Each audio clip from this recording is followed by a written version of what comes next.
Today I'm making an absolutely delicious caramel sauce for you. It's so easy. Hi guys, welcome back to Linda's Pantry. And today, as you see in the title, I'm making a caramel sauce.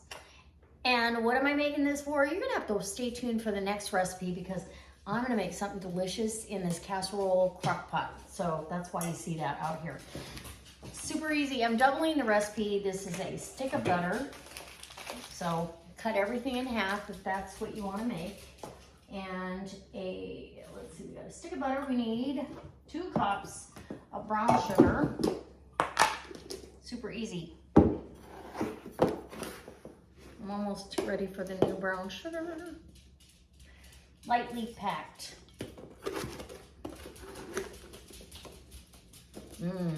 So apple season is upon us and you need plenty of caramel dipping sauce for apples. So that's part of the inspiration. We need a pinch of salt. So 2 pinches of salt there and 2 tablespoons of vanilla, which I was just saying, I'm almost out. You should have bought some. He tried to talk me into it. I didn't buy it. Oh, look at that. 2 tablespoons exactly. Now I can't cook anymore. I can do no more baking until I buy vanilla. Okay. And now we need a cup of heavy cream. Super exciting. And I'm probably gonna reserve this until I get this all melted down. So let's get over to the stove and we'll put it together. So at the stove, you're gonna turn this on medium high. The sugar is gonna melt. You can do this with white sugar. There's a bunch of different ways to make this, but we're gonna melt the butter and that brown sugar down and it's gonna be wonderful. And then as soon as we get that all melted into place, then we're gonna be adding it literally takes about, well, under 10 minutes to do this whole recipe. And you have homemade caramel sauce.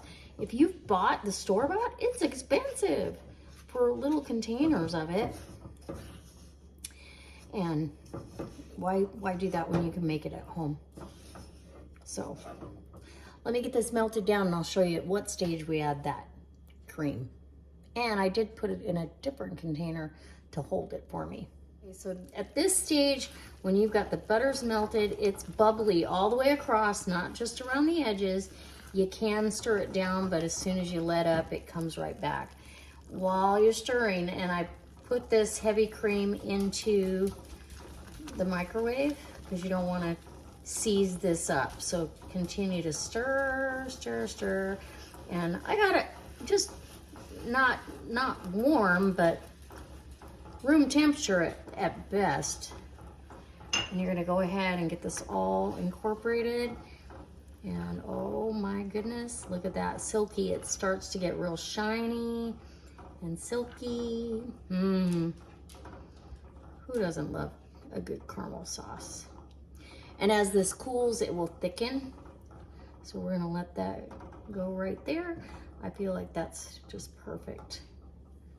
And we'll let it go. Turn it off, let it cool. I'll jar it up as soon as it cools down. I don't want to put it into a cold jar. We'll let it cool. Okay, so now I've got my recipe that I used part of it in, and I'll still be using more, but I'm gonna see if I can fit all of this in this pint jar. I should be able to. This is so good. I'm not even gonna, I don't even know how to tell you. Okay, so we're gonna try, because I'm left-handed and the spout's on the wrong side of the pan. Just saying. So we're gonna have this for apples, for the recipe. I'll be using more of this for the recipe, but I'm gonna go ahead and fill up this jar with that delicious, and as it cools, you're gonna get a different consistency. It's absolutely wonderful. Let me give you a taste test.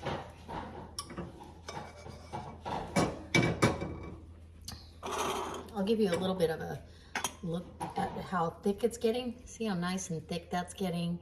as it cools down. And you don't have caramel boiling hot, so you're having it as a sauce. This is great on ice cream, waffles, toast. No, I'm just kidding. Cinnamon rolls. Woo, yummy. So good. I highly recommend it. Okay. Let me know if you've ever made this. And it's buttery. It's got that real butter rich flavor to it. So let me know in the comment section if you've ever made this, and I hope you stay tuned to see what I used it in first. I hope you make this because it's absolutely delicious and it gets thicker as it cools and it's perfect.